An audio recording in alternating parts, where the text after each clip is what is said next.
আপনি আমি যদি রংপুরে থাকি আর রংপুরে থেকে যদি উত্তরবঙ্গের ট্রেডিশনাল এই ধরনের পিঠাগুলোই ট্রাই না করি তাহলে কি হয় বলেন? তো আজকে রংপুরের কিছু পিঠার আইটেম ট্রাই করব যেগুলো সচরাচর রাস্তার আশেপাশে রেগুলার আপনি বিক্রি হতে দেখবেন।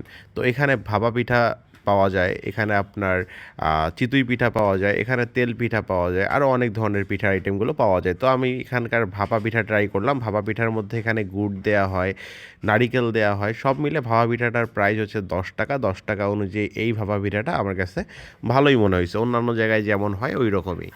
তো এই যে এখানে আপনি চিতই পিঠা দেখতেছেন, চিতই পিঠার মধ্যে দেখেন দুই ধরনের ভর্তা দেওয়া হয়েছে। একটা হচ্ছে আপনার সরিষা ভর্তা আর একটা হচ্ছে ধনিয়া ভর্তা। এই সরিষা ভর্তা ধনিয়া ভর্তা সহ এই পিঠাটার মূল্য হচ্ছে মাত্র 10 টাকা।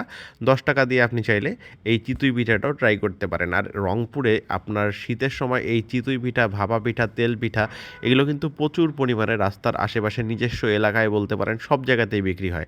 তবে আমি যেখানে খাচ্ছি এটার লোকেশনটাও আমি দিয়ে দিব আপনাদের সুবিধার জন্য। চিতই পিঠাটা প্রচণ্ড ঝাল ছিল। এবার আমি তেল পিঠা ট্রাই করব। তেল পিঠা আমার অনেক পছন্দের একটা পিঠা। এখানকার তেল পিঠাটা অনেক নরম ছিল এবং এই তেল পিঠাটা গরম, গরম খেতে অনেক ভালো লাগতেছিল। এটার প্রাইসও 10 টাকা। 10 টাকা দিয়ে এই ধরনের তেল পিঠা খাওয়ার জন্য দ্বিতীয়বার এখানে যাওয়াই যায়। তো চলেন কথা না বাড়িয়ে এখানকার লোকেশনটা আপনাদেরকে জানাই দেই যাতে ভবিষ্যতে আপনারা চাইলে এখান থেকে ঘুরে আসতে পারেন। এটার লোকেশনটা হচ্ছে কেরামতিয়া মসজিদের মোড়ের যে ব্রিজটা আছে এই ব্রিজের ঠিক পাশেই চিফ জুডিশিয়াল যে ম্যাজিস্ট্রেট আদালতটা আছে এটার বিপরীতে।